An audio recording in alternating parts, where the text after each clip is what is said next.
কে ঋতব্রত? দাদা কে ঋতব্রত?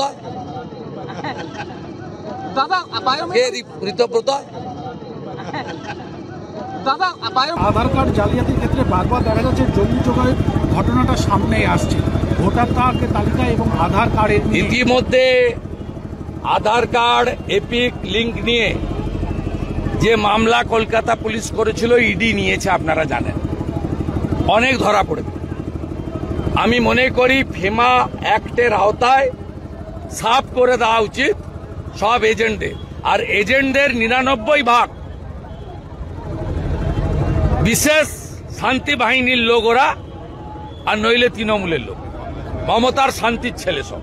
দাদা একটা শেষ প্রশ্ন, সেটা হচ্ছে যে বিরোধীরা দীর্ঘদিন ধরে আপনারা অভিযোগ করে আসছেন অনুপ্রবেশ নিয়ে মুখ্যমন্ত্রী বারবার শুধু বিএসএফ কে কাঠগড়ায় তুলেছেন, কিন্তু আজকে দেখা গেল যে আপনারাও বারবার বলেছেন যে ক্যাম্পের জন্য জমি নিয়ে টালবাহানা করছে, কিন্তু আজকে তিনি বললেন যে পুলিশেরও দায়িত্ব আছে, অর্থাৎ রাজ্য। আবার বারে বারে বলছি ইমেজ বিল্ড আপ। প্রত্যেক দিন সিভিক ভলেন্টিয়ার টাকা নিচ্ছে, ধরা পড়ছে, জলপাইগুড়িতেও ধরা পড়েছে।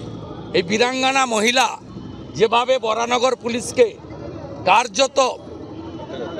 কার্যত যেভাবে তার সাহসের পরিচয় দিয়ে ন্যাকেট করে দিয়েছেন, মানে তাদের এই যে চৌর্যবৃত্তিকে ওপেন করে দিয়েছেন, এই জায়গায় দাঁড়িয়ে মুখ্যমন্ত্রী বুঝেছেন যে এই ভিডিও ক্লিপটা লক্ষ 70-80 লক্ষ লোকের কাছে পৌঁছেছে। তাই আজকে রাজীব কুমারকে বসিয়ে রেখে পুলিশকে ড্যামেজ করছে নিজের ইমেজ বিল্ড আপের জন্য। 14 বছর পুলিশ মন্ত্রী, আর চোরেদের রানীর নাম হচ্ছে মমতা ব্যানার্জি। যে যত চুরি করবে, ভোট চুরি হতে পারে, কয়লা চুরি হতে পারে, গরু পাচার হতে পারে, পাথর চুরি হতে পারে, গাড়ি থেকে তোলা হতে পারে। আপনি জানেন এখানে যে ফর্সা করে লম্বা এসপিটা আছে, 11টা মাল লোডেড ট্রাক হলদিয়া থেকে ছিনতাই হলো। গত 1 মাসে 11টা লোডেড ট্রাক হলদিয়া ছিনতাই হলো। আপনারা এই খবর রাখেন না, করেনও না। সেই কারণে সব কথা হচ্ছে, ভোট সামনে বর্ষা, তারপরে দুর্গা মায়ের পুজো, কালী পুজো, তারপরে শীতের পরেই শীতের জামা খুলতে না খুলতেই ভোটের বাজনা। এবং গতবারে এই জেলা মমতাকে হারিয়েছে, এবারে গোটা বাংলা উনাকে প্রাক্তন করবে। সবাই রেডি।